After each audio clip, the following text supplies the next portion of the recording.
शुरू अल्लाह के बाबरकत नाम से जो बड़ा मेहरबान निहायत रहम करने वाला है।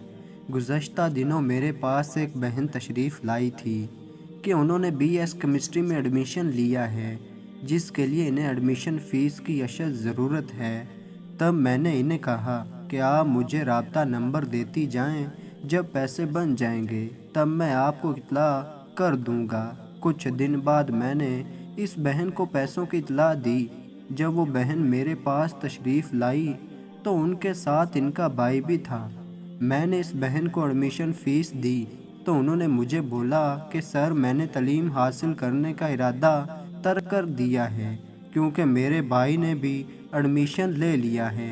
लिहाजा आप ये पैसे मेरे भाई को दे दें ताकि मेरा भाई पढ़ लिख जाए और उसे अच्छी मुलाजमत मिल जाए। मेरी अम्मी भाई की वजह से बहुत परेशान रहती हैं। ये सुनकर मेरी आंखों से आंसू रवां हो गए और मैं सोचने पर मजबूर हो गया कि एक बहन अपने भाई के लिए कितनी कुर्बानियां देती हैं। यहाँ तक बहन ने अपना करियर, अपना फ्यूचर ख़त्म कर दिया। उसे सिर्फ अपने भाई के फ्यूचर की फ़िक्र है।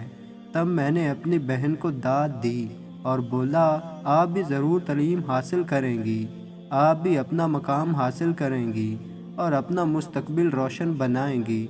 इंशाअल्लाह आपकी तालीम का सारा ख़र्चा मैं ख़ुद बर्दाश्त करूँगा। तब मेरी बहन मेरा शुक्रिया अदा करके चली गई, लेकिन मुझे ये सोचने पर मजबूर कर दिया कि एक बहन माँ का रूप होती है।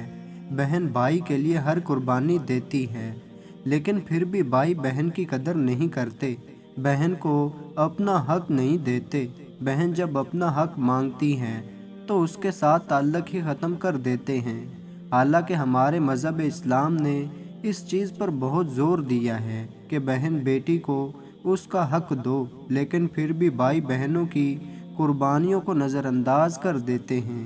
अल्लाह ताला हम सब पर रहम फरमाए, आमीन या रब्बुल आलमीन। तो दोस्तों, अल्लाह ताला मुझे और आपको अमल करने की तौफीक अता फरमाए।